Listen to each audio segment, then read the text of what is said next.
இவ்வளோ வருஷம் நீங்கள் வந்து நடிகையா ஒரு பாடகியா பணத்தை அப்படி வாங்கிட்டே இருந்தீங்க, அது ரொம்ப சந்தோஷமாக இருக்கும். இப்போ தயாரிப்பாளரை கொடுத்துட்டே இருக்கணும், அது எப்படி இருந்தது அந்த எக்ஸ்பீரியன்ஸ் கொஞ்சம் சொல்லு. ஆமாங்க.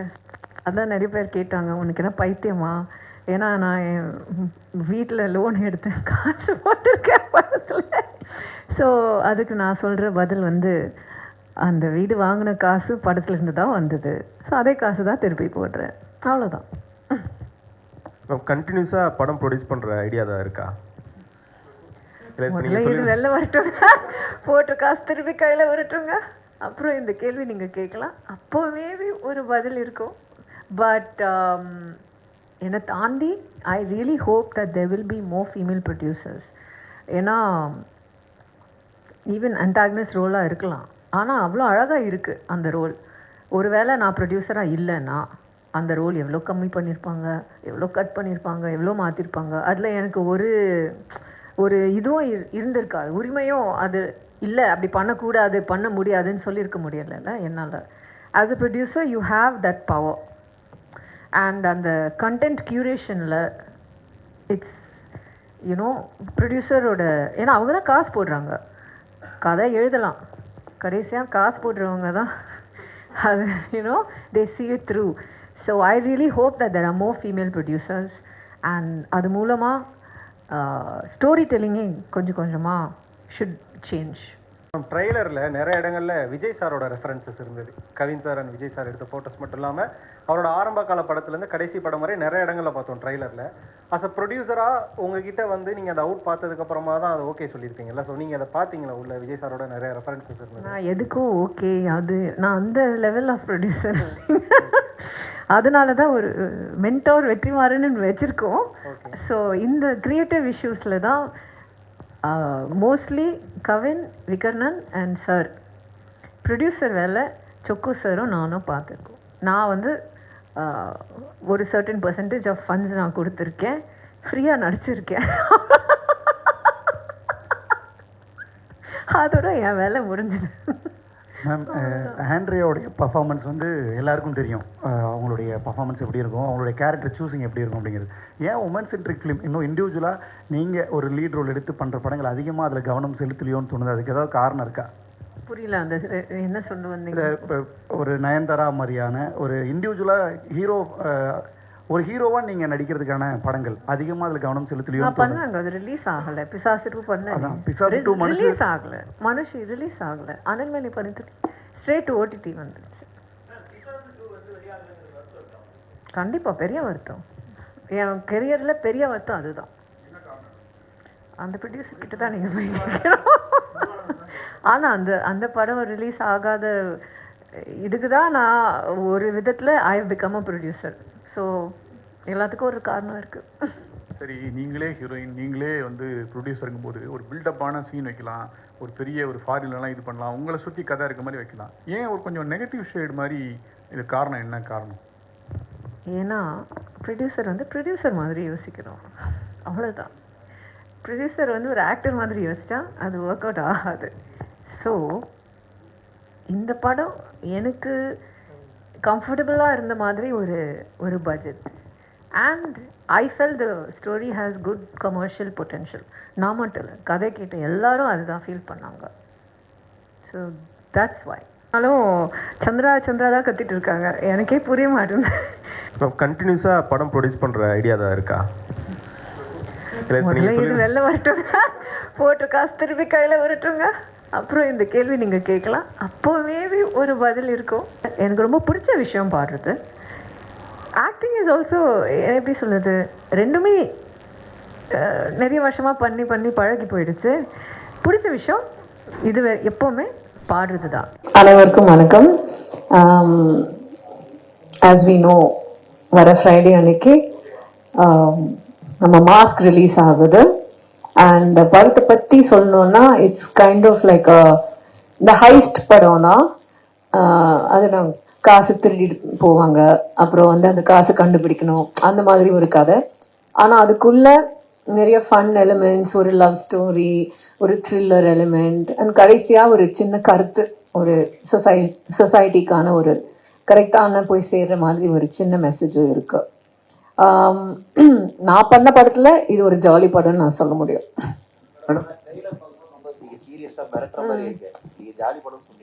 ஆமா, என்னோட ரோல் மிரட்டுற மாதிரி இருக்கு, ஆனா படம் ஜாலியா தானே இருக்கும். மேடம், இவ்வளோ வருஷம் நீங்கள் வந்து நடிகையா ஒரு பாடகியா பணத்தை அப்படி வாங்கிட்டே இருந்தீங்க, அது ரொம்ப சந்தோஷமா இருக்கும். இப்போ தயாரிப்பாளரை கொடுத்துட்டே இருக்கணும், அது எப்படி இருந்தது அந்த எக்ஸ்பீரியன்ஸ் கொஞ்சம் சொல்லு. ஆமாங்க, அதான் நிறைய பேர் கேட்டாங்க உனக்கு என்ன பைத்தியமா, ஏன்னா நான் வீட்டில் லோன் எடுத்து காசு போட்டிருக்கேன் படத்துல. ஸோ அதுக்கு நான் சொல்ற பதில் வந்து அந்த வீடு வாங்கின காசு படத்துல இருந்து தான் வந்தது. ஸோ அதே காசு தான் திருப்பி போடுறேன், அவ்வளோதான். மேடம், இந்த படத்துல கவினோட ஆக்டிங் எப்படி இருந்தது? அவங்களோட காம்பினேஷன் சீன்ஸ்ல இந்த மாதிரி பிரமாதமா இருக்கு. ஆக்சுவலி எனக்கு கவனை பத்தி அவ்வளவு தெரியல, you know when we got working on the film, but செட்டில் இன்டராக்ட் பண்ணும் பொழுதோ காம்பினேஷன் சீன்ஸ் இருக்கும் போது ஐ ரியலைஸ் ஹீஸ் ஒரு ஆக்டர் மட்டும் இல்லாமல் அந்த ஏடி புத்தி இருக்கு அவர்கிட்ட. Because he's work as an AD, அது ரொம்ப ரொம்ப முக்கியமான ஒரு விஷயம். இதுக்கு முன்னாடி நான் கார்த்திகிட்ட அதை பார்த்துருக்கேன். பிகாஸ் கார்த்தியும் ஒரு ஏடியா வேலை பார்த்துருக்காரு. So when actors come with that kind of mindset, அவங்களுக்கு வந்து ஒரு படமா என்ன தேவை, அந்த சீனுக்கு என்ன தேவை அப்படி யோசிப்பாங்க, அவங்கள பத்தி மட்டும் யோசிக்காம. And it's very nice. So நிறைய இடத்துல வந்து கவன் இம்ப்ரூவைஸ் பண்ணுவாரு. சீன்ல இப்படி டயலாக் எடுத்துட்டு சார் இப்படி சொன்னா நல்லா இருக்கும், அண்ட் அவர் சொல்றது ரொம்ப நல்லா இருக்கும். ஆக்சுவலா அவருக்கு மட்டும் இல்லை, எனக்கும் ஒரு சில இடத்துல இம்ப்ரூவைஸ் பண்ணியிருக்காரு. So for me that was a very good enjoyable experience. And அவர் பெர்ஃபார்மன்ஸ் பொறுத்த வரைக்கும் ஐ லவ் இட். எப்போவுமே நாங்கள் ஜோக் பண்ணியிருக்கோம். நான் வந்து எடிட்டெல்லாம் பார்க்கும்போது நான் சொல்லுவேன், கவின் உன்னோட சீன்ஸ் எனக்கு ரொம்ப பிடிக்கும். அவர் வந்து மேம் உங்களோட சீன்ஸ் எனக்கு ரொம்ப பேசுவோம். பிகாஸ் ஆக்சுவலி கதை வந்து நம்ம ரெண்டு பேரோட அந்த ஒரு catch me if you can மாதிரி ஒரு இன்டர்பிளே தான் இருக்கு படம் முழுசாவே. So it's an interesting dynamic. Okay, ரீசெண்டாக இப்போ ஆண்ட்ரி ஏதாவது ஒரு படம் நடிச்சிருக்காங்க அப்படின்னு சொன்னாலே ஒரு கேரக்டர் ஆர்டிஸ்ட் பண்ணியிருப்பாங்களோ இல்லை மேபி கெஸ்ட் ரோல் பண்ணியிருப்பாங்களோ அப்படின்ற ஒரு மைண்ட் செட்டில் தான் இப்போ கொஞ்ச நாளாவே போனது. இப்போ வந்து இல்லை ஹீரோயினா அவங்க தான் லீட் ரோலில் பண்ணியிருக்காங்க அப்படின்றப்போ எப்படி இருக்கு? இப்போ ரீசெண்ட் டேஸாக அப்படி தான் கேட்டு வந்திருப்போம். லைக் 1000 ஆகட்டும், வடச்சென்னை ஆகட்டும், ஒரு கேரக்டர் ஆர்டிஸ்டாக தான் ப்ளே பண்ணியிருப்பாங்க. இப்போ ஒரு ஃபீமேல் லீட்ல பண்ணியிருக்கீங்க அந்த படத்துல. ஸோ எப்படி இருக்கு மேம்? நீங்க சொல்லுங்க. வடச்சென்னை பத்தி பேசினாலே எல்லாரும் சந்தா தான் கத்துறாங்க. அதுக்கு பேர் கேரக்டர் ஆர்டிஸ்ட் நீங்க சொல்றீங்க, ஆனா அது மக்கள் சொல்றது இல்லையே. எனக்கு 1001 தான் மேம். உங்களுக்கு 1001. ஓகே, அந்த 1001லயும் ஐ டோன்ட் நோ, உங்களோட டெஃபினேஷன் ஆஃப் கேரக்டர் ஆர்டிஸ்ட் தான் எனக்கு புரிய மாட்டேங்குது, அவ்வளவுதான். ஸோ ஒரு நல்ல கேரக்டர் பண்ணா அது கேரக்டர் ஆர்டிஸ்டா, அப்புறம் அது லீட் ரோல் கிடையாதா? அப்படிதான் சொல்றீங்களா? அப்படிதான் சொல்றீங்களா? நான் உங்களை கேட்கிறேன். இடத்துல நிறைய கேரக்டரை வந்து சொல்லணும் அப்படின்ற இடத்துல வந்து அது ஒரு கேரக்டர் ஆர்டிஸ்ட் தான மாதிரி பார்க்க முடியும். பட் இந்த படத்துல எடுத்துக்கிட்டோம் அப்படின்னா கவின், ஆண்ட்ரியா இவங்க 2 பேர் தான் இருக்காங்க அப்படின்ற. இல்ல அப்படி ஒண்ணுமே இல்ல. ஒரு இன்னொரு ருஹானி சர்மாவும் இருக்காங்க படத்துல. பாத்தீங்கன்னா அவங்க தான் ஹீரோயின் ஆக்சுவலி. பிகாஸ் அவங்க தான் லவ் இன்ட்ரெஸ்ட், நான் கிடையாது. ஸோ அதுக்கு நான் கேரக்டர் ஆர்டிஸ்ட், அவர் அவங்க கேரக்டர் ஆர்டிஸ்ட். என்ன சொல்றீங்க? எல்லாருமே கேரக்டர் ஆர்டிஸ்ட் தான். கௌதம் மேனன், ராம், வெற்றிமாறன், செல்வராகவன் இவங்களோட ஜீனியஸ் படம் டைரக்டர் படம் நடிச்சிருக்கீங்க. விகரன் போன்ற நியூகமர் படங்களையும் நடிச்சிருக்கீங்க. இவங்க படங்களையும் இந்த அவங்க கூட நடிக்கும்போது சரி, இவங்க நடிக்கும்போது சரி, இந்த ஆக்டிங்ல ஏதாவது ஸ்கேலில் டிஃப்ரெண்ட் எதாவது கொண்டு வந்துருக்கீங்களா? இல்லை ஒரே மாதிரி ஆக்டிங் ஸ்கேலில் டிஃப்ரெண்ட் ஏதாவது கொண்டு வந்துருக்கீங்களா? இல்லை ஒரே மாதிரி ஆக்டிங் தான் கொடுத்துருக்கீங்க? என்ன வித்தியாசம்னா, அந்த மாதிரி ஒரு பெரிய எக்ஸ்பீரியன்ஸ் டைரக்டர்ஸோட வேலை பார்க்கும்போது அவங்களுக்கு ஒரு கிளாரிட்டி இருக்கும், எங்களுக்கு இதுதான் வேணும். ஸோ அவங்களுக்கு தேவையான மாதிரி நாங்கள் நடிக்கணும். யூ கேன் அஃப்கோர்ஸ் ஏதாவது கான்ட்ரிபியூட் பண்ணலாம், ஐடியாஸ் கொடுக்கலாம். ஆனால் மோஸ்ட்லி அது அவங்க விஷன் நாங்கள் வந்து ஸ்க்ரீனுக்கு கொண்டு வரணும், அதுதான் நம்மளோட வேலை. புது டைரக்டர்ஸோட வேலை பார்க்கும்பொழுது அவங்களுக்கு அந்த எக்ஸ்பீரியன்ஸும் இல்லை, அந்த கான்ஃபிடென்ஸும் இல்லை.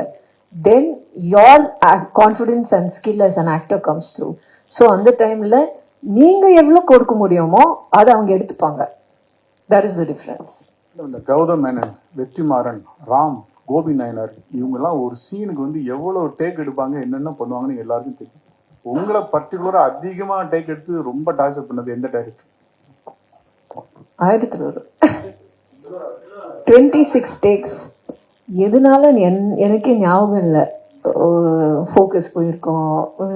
யூனோ ஜிம்மி ஷாட்ல 100 விஷயம் நடந்திருக்கலாம்.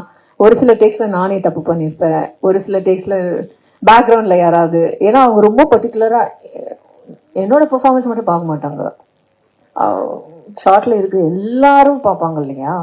ஸோ ஒவ்வொரு ஷாட்ல ஒவ்வொரு தப்பு நடந்துட்டு 26 சாதாரண ஷாட்டு, எதுவும் மாஸ் ஷாட்லாம் கிடையாது, ஏதோ நடுந்து போற ஏதோ ஒரு ரொம்ப மொக்க ஷாட் 26 டேக்ஸ் போயிருச்சு. அது மட்டும் ஞாபகம்.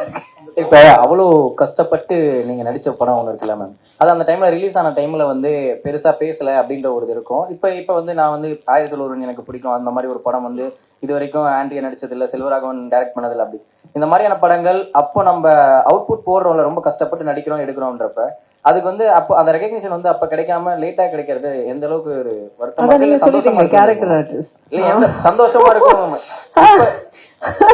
இல்ல நம்ம அப்ப எதிர்பார்த்திருப்போம்ல மேம்.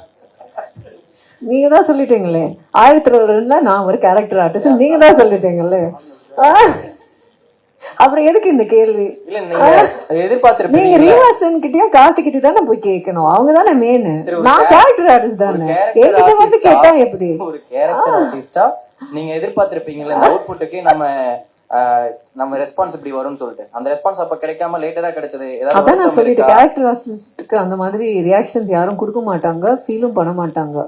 ஸோ சரி, by the way, I have a huge respect for so-called character artists. அது தப்பு. சப்போர்ட்டிங் ஆக்டர் தான் கரெக்டான பேரு, ஓகேங்களா? Supporting actor. அண்ட் அதுல நீங்க ஹாலிவுட் திரைப்படத்துல பாத்தீங்கன்னா, நிறைய மலையாளத்திலையும் பாத்தீங்கன்னா நிறைய தடவை நிறைய வாட்டி லீட் ஆக்டர்ஸ் மற்ற படத்துல இன்னொரு படத்துல சப்போர்ட்டிங் ரோல்ஸ் பண்ணுவாங்க. ஏன்னா என்ன பார்க்கணும்? ரோலை பார்க்கணும், அதுதான் முக்கியம். அந்த சப்போர்ட்டிங் ரோலுக்கு அவங்க அவார்ட்ஸும் வாங்குவாங்க, நிறைய வாட்டி நடந்திருக்கு. ஆனா தமிழ் சினிமால மட்டும் நீங்க இப்படி கேரக்டர் ஆர்டிஸ்ட் அப்படின்னு சொல்றீங்க, அது ரொம்ப தப்பு actually. Because some of the best actors we have had in Tamil cinema are not lead actors, they are all supporting actors, இல்லைங்களா? பிரகாஷ் ராஜ், ஊர்வஷி மேம், மனோரமா மேம், அவங்கெல்லாம் என்ன லெஜெண்டரி பெர்ஃபார்மர்ஸ். பார்த்து என்ன சொன்னீங்க? நீங்க கேரக்டர் ஆர்டிஸ்ட் சொன்னீங்களா? Legend, there all legends. அவங்க இல்லாம படமே நிக்காது. They are not lead actors, they are supporting actors, but their contribution to the film is so big. So எப்பவுமே கொஞ்சம் அந்த ரெஸ்பெக்டோட பேசு. கண்டிப்பா நானா எழுதுற ஸ்கிரிப்ட அது வந்து டைரக்டர்ஸ் கிட்ட போய் கேட்கணும், என்கிட்ட கேட்க கூடாது. யா டெஃபினெட்லி ஐ விஷ் எனக்கு வந்து மலையாளம் அவ்வளோ லைக் இஃப் ஐ அந்த பாஷை எனக்கு நல்லா தெரிஞ்சிருந்தா நான் அங்கே போய் செல்லாம் இருப்பேன்.